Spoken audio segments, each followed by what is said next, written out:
Hot is a three-letter word, and it has been since 1975. The VW Golf GTI is the original hot hatchback.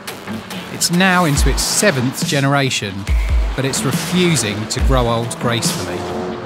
We already know this latest 2013 GTI is a great car. It's the benchmark, the hot hatch against which all others are judged. But two new super hatches are here, and they're both ready to claim the Golf's Go Faster stripes.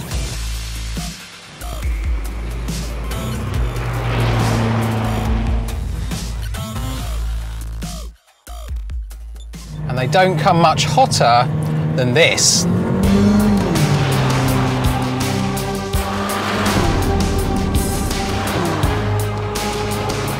This is the first time Mercedes' horsepower-crazy AMG tuning division has tackled a smaller car, and they haven't done things by halves. With 355 brake horsepower and four-wheel drive, the A45 is savagely quick.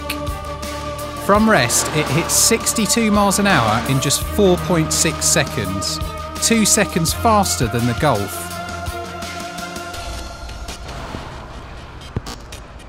To put that in perspective, this muscle Merc is more than half a second quicker to 62 miles an hour than the Ferrari Testarossa I used to have on my bedroom wall. And while it can't quite outdo the Ferrari for posing appeal, I still think it looks great, especially from in here. I love the racing style bucket seats and the carbon fibre look dashboard.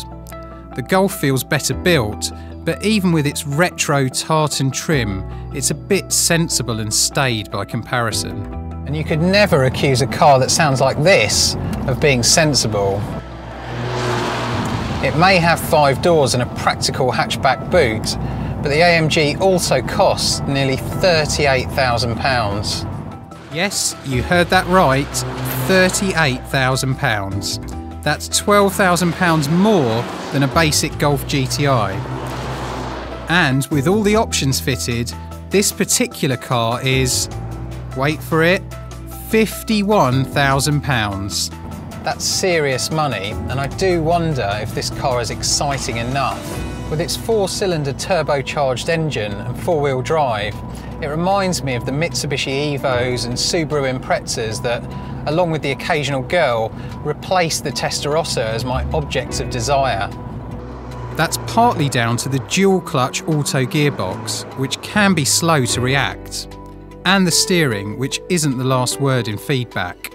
Click the link for our Mercedes A-Class full review. So while it's incredibly quick, the AMG is also a bit one-dimensional. It's like this car, the Golf GTI, turned up to 11, and that's no bad thing. But the BMW is quite a different story. Meet the BMW M135i, the only car in our trio that can do this.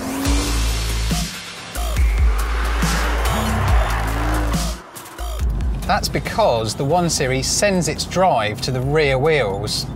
And while we don't recommend you try that on the road, there are other benefits too. Sharper steering and a feeling of balance and adjustability in the corners that the front-wheel drive Golf and 4-wheel drive A-Class simply can't match. At around £32,000, the BMW occupies the middle ground here in terms of price and performance. Its straight-six engine makes 315 brake horsepower, still 100 bhp more than the VW, and hits 62 miles an hour in 5.1 seconds. Unlike the Mercedes, there's no noticeable turbo lag. This 6-cylinder engine just picks up and goes. And you can see exactly what we thought about the M135i by reading our full first drive on the link below. The Golf, well, it's still a lot of fun, but it's best in the mid-range rather than being revved to the red line. I really rate the optional DSG gearbox though. It shows Mercedes how an autobox should work. So, this car might not be quite as exciting either to look at or to drive as the old 1 Series M Coupe, but it's still the one I'd pick for an early morning drive on quiet country roads. But is it the best overall? Hot hatchbacks have to be sensible too, and here's where the Golf excels. It has the roomiest interior and the biggest boot. Not only that, it's also the cheapest and the best for claimed fuel economy. Find out how it fared in our more realistic tests by clicking the link. Sadly, I think the Mercedes falls short. It's very fast and very desirable, but it isn't quite engaging enough to drive to justify that price tag. The BMW, well, it's not without fault, and let's not forget it costs a full £6,000 more than the Golf. But where the Golf does what it says on the tin, the BMW feels genuinely special. Middle ground definitely doesn't mean middle of the road. Click here to read our full lab test reviews of the BMW 1 Series, Mercedes A-Class and Volkswagen Golf.